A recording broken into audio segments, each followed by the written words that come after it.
আমরা যখন আমাদের বাড়িতে বসে ফেসবুক এবং হোয়াটসঅ্যাপে স্ট্যাটাস দিয়ে অপারেশন সিন্দুরটাকে সেলিব্রেট করছি, আর ঠিক সেই সময় সীমান্তের এপারে রক্ত ঝরালো জঙ্গিদের দেশ পাকিস্তান।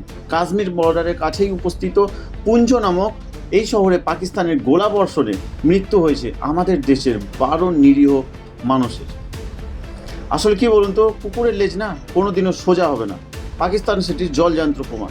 পেহেলগামের স্মৃতি এখনও হালকা হয়নি, এর মধ্যেই আবারও 12 জনের নিরীহ রক্ত ঝরালো পাকিস্তান। আপনারা জানেন কিনা জানি না, কিন্তু হ্যাঁ, আপনাদের জানানোর জন্যই তো আমি আছি। আর আপনাদেরকে সঠিক ইনফরমেশনটাই দেবো বলে কিন্তু ভিডিও বানাতে এত দেরি হয়ে যায়। ইনফরমেশন সব জায়গা থেকে কালেক্ট করে তারপরেই কিন্তু আমি আপনাদেরকে সঠিক ইনফরমেশনটা দেই। আবারও এই 7 তারিখে ভারতের 15টি জায়গাতে হামলানোর চেষ্টা করে পাকিস্তান। যদিও ভারতের কাউন্টার অ্যাটাক, ইউএস গ্রিড আর এয়ার ডিফেন্স সিস্টেমকে কাজে লাগিয়ে ভারত পাকিস্তানের পরিকল্পনাকে পুরোপুরিভাবে ব্যর্থ করে দেয়। আমাদের দেশ এবং আমাদের এয়ার ডিফেন্স সিস্টেম এতটাই শক্তিশালী যে আকাশপথে আসা যে কোনো মিসাইলকে ব্যর্থ করে দিতে পারে। আপনারা সবাই জানেন, অপারেশন সিন্দুর পাকিস্তানের ঘরের ভিতরে ঢুকে 9টি জঙ্গি ঘাঁটিকে তছনছ করে দেয় ভারত, এবং এটাও জানিয়ে দেয় কোনো রকমের কোনো জঙ্গি ঘাঁটি রাখা যাবে না। আর এটাও পরিষ্কার করে জানিয়ে দেয় ভারত, এটি কোনো সামরিক আক্রমণ নয়। এই আক্রমণ কোনো সিভিলিয়ানের ক্ষতি করা হয়নি। এই আক্রমণের মাধ্যমে কোনো সিভিলিয়ানের কোনো ক্ষতি করা হয়নি। এরপরেও মোরা কান্না করতে শুরু করেছে পাকিস্তানি কিছু মিডিয়া আর মিথ্যেবাদী শহীদ আফ্রিদিদের মতো কিছু ক্রিকেটাররা। বলছে নাকি শুধুমাত্র নিরীহ মানুষেরই প্রাণ নিয়েছে ভারত। শুধু পাকিস্তানই বলছে না, আমাদের দেশেরই কিছু মানুষ বলছে। কিন্তু যে ঘটনাটি গত 2 দিন আগে কাশ্মীরের পুঞ্জে ঘটেছে, 12 জন নিরীহর প্রাণ গেছে, সে নিয়ে কি বলবে পাকিস্তানি মিডিয়া আর শহীদ আফ্রিদির মতো মিথ্যে ক্রিকেটাররা? আরে বলবে কি, ওরা হয়তো এই নিরীহর প্রাণ গেছে বলে উৎসব পালন করতে ব্যস্ত হয়ে পড়েছে। এটি একটি অদ্ভুত আবহ। আমি জানি না আপনারা ঠিক কিভাবে অনুভব করতে পারছেন এই নিষ্ঠুরতা, এই বর্বরতাকে। তবে ভারত কিন্তু বহুবারই হাত বাড়িয়ে দিয়েছে, বন্ধুত্বের হাত বাড়িয়ে দিয়েছে পাকিস্তানের কাছে। কিন্তু ওই যে প্রথমেই বললাম, পাকিস্তান কুত্তার লেজ, ওদের ঠিক ভালো জিনিসটা পছন্দ হবে না। ওরা তো হাত মেলালো না, উল্টে পেছন থেকেই ছুরিটা মারলো। আর সেটা একবারই নয়, সেটা যতবার বন্ধুত্বের হাত বাড়িয়ে দিয়েছে ততবারই কিন্তু পাকিস্তান থেকে ওই ছুরিই পেয়েছে ভারত। তবে এবারের বন্ধুত্বের হাত নয়, এবারে কিন্তু ইঁট ছুড়লে পাটকেল পাবে পাকিস্তান। পাকিস্তানের এই গোলাবর্ষণের কারণে 12 জন নিরীহর প্রাণ গেল এবং 30 জনেরও বেশি মানুষ আহত হয়েছে। এই পাকিস্তানি বাহিনী ধর্মীয় স্থান এবং জনবহুল এলাকা সম্পন্ন, যেখানে মানুষ বেশি থাকে, সেখানে কিন্তু ভারী গোলা নিক্ষেপ করেছে।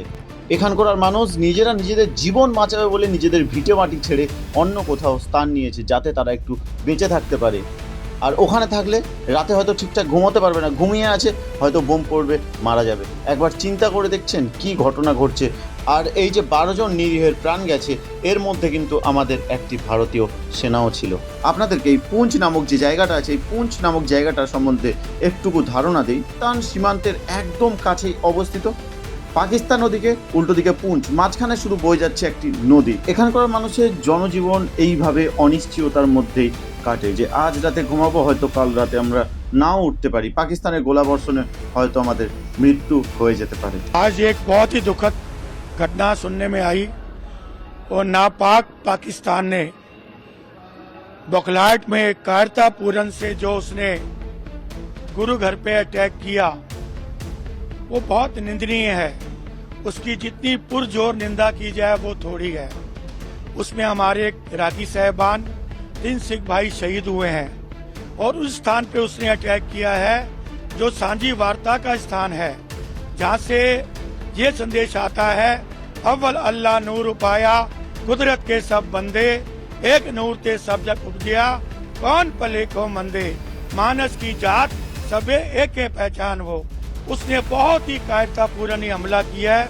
उसकी जितनी ঘোর নিন্দা কি যায় ও থোড়ি है। আর পাকিস্তানের মতো একটা নির্লজ্জ দেশ, যেটা একবেলা খেতে পায় আর আরেক বেলা পাকিস্তান তার নিজেদের মানুষদের খেতে দিতে পারে না, উগ্রপন্থীদেরকে এরা প্রশ্রয় দেয়, আর সেই দেশের মানসিক কোনো পরিবর্তন হবে বলে আমার তো মনে হয় না। আপনাদের কি মনে হয় সেটা কমেন্ট করতে ভুলবেন না। আর পাকিস্তান যদি ভেবে থাকে যে অপারেশন সিন্দুর হলো ভারতের পক্ষ থেকে একটি মাত্র অ্যাটাক, তাহলে কিন্তু পাকিস্তান খুব বড় ভুল করছে।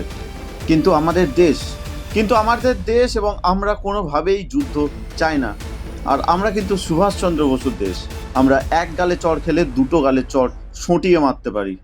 আর সেটাই কিন্তু বুঝিয়ে দেবে আমাদের দেশ ভারত। এই 12 জন যে নিরীহর প্রাণ গেছে, এটা কিন্তু ব্যর্থ হতে দেবে না।